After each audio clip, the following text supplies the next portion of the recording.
عزیزو آپ میری بات پہ یقین نہ کریں، لیکن اہل سنت کے جو علماء ہیں آپ ان سے مسئلہ ضرور پوچھیں کہ جو 22 رجب المرجب کو نیاز پکائی جاتی ہے، کیا یہ پکانا ٹھیک ہے شرعی لحاظ سے، یا اس کا کھانا ٹھیک ہے شرعی لحاظ سے؟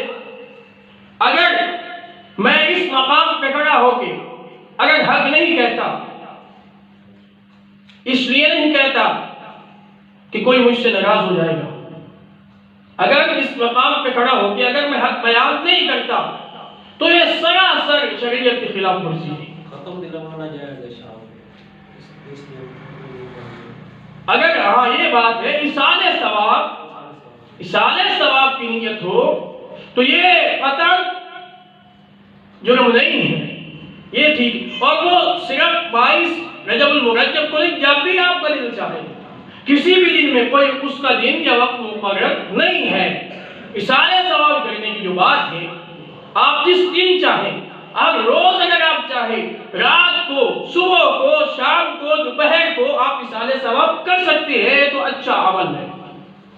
میں بھی یہ مانتا ہوں کہ روزانہ ایصال ثواب کرنا چاہیے، لیکن اس نیت سے اگر کوئی کرتا ہے، جس طرح عام طور پہ آپ نے یہ دیکھا ہوگا کہ یہ نیاز پکا کے، اور پھر اگلی بات، یہ نیاز جو لفظ ہے اگر کسی کو معلوم ہے اس کا معنی تو وہ تھوڑی اس پہ تحقیق کرنا۔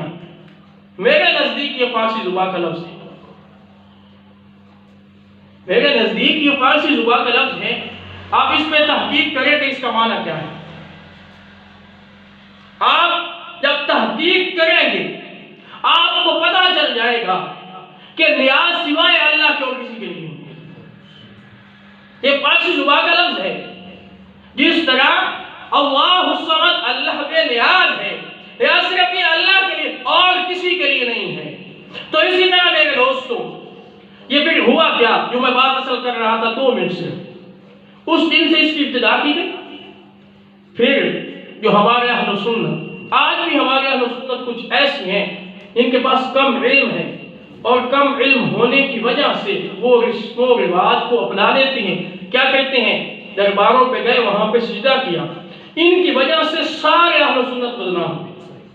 اب دربار پہ جا کے سجدہ کرنا ٹھیک نہیں ہے، کہ ہر اہل علم کو معلوم ہے، لیکن کچھ جاہل بھی، ان کو ہم کہہ سکتے ہیں یا لا علم ان کو کہہ سکتے ہیں، کم علم ان کو کہہ سکتے ہیں، وہ گئے اور وہاں جا کے سجدہ کیا تو باقی بھی بدنام ہوئے۔ اسی طرح کچھ ہمارے اہل سنت جن کے پاس علم نہیں تھا، ہمارے آباء و اجداد بھی اس میں شامل ہیں، کسی اور کی بات میں نہیں کرتا، ہمارے آباء و اجداد بھی اس میں شامل تھے، انہوں نے بھی یہ کام کیے اس پہ کہ ان کو دیکھا، ان کو دیکھ کے یہ کام شروع کیے کہ شاید اس کا کوئی بڑا ثواب ملتا ہے، لیکن اس کا ثواب نہیں بلکہ گناہ ہے۔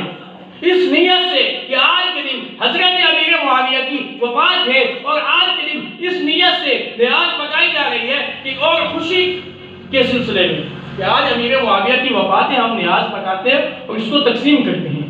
تو میرے دوستوں، میرے عزیزوں، اپنے خیر اپنے علماء سے ضرور پوچھا کریں، اور جو رسم و رواج ہیں، ان کو اپنانا اچھی بات نہیں ہے۔ اسلام میں نبی پاک صلی اللہ علیہ وآلہ وسلم کی زندگی سے اور صحابہ کرام و اہل بیت کی زندگی سے جو کچھ ثابت ہے وہ ہمارے لیے کافی ہے۔ نبی پاک صلی اللہ علیہ وسلم کی زندگی کیا ہمارے لیے سمجھنا کافی نہیں ہے؟ کافی ہے کہ ہم میر صادق اور میر جعفر کی لونڈی کی ایک شروع کی ہوئی رسم کو اپنائیں، یہ اچھا نہیں ہے۔ ہمارے لیے نبی پاک صلی اللہ علیہ وسلم کی زندگی اسوہ حسنہ کے لیے کافی ہے۔ پھر اس کے بعد اگر ہمارے لیے کوئی اسوہ حسنہ ہے، وہ صحابہ کرام اور اہل بیت کی زندگیاں ہیں، ان سے ہم سیکھتے ہیں، وہ ہمارے لیے سنت ہے، وہ ہمارے لیے مشعل راہ ہے۔ اگر آج ہم کامیابی، کامرانی اس دنیا میں، آخرت میں چاہتے ہیں تو میرے دوستوں، میرے عزیزوں، یاد رکھنا سوائے دنیا میں ایک ہی ہستی اللہ نے بھیجی ہے جو اللہ کے بعد بزرگ و برتری کے لحاظ سے اللہ کے بعد جس کا مقام سب سے بڑا ہے، وہ نبی پاک صلی اللہ علیہ وسلم کی ذات ہے۔ تو اس لیے میرے دوستوں، میرے عزیزوں، اپنی اولادوں کو اور خود بھی قرآن پڑھیں۔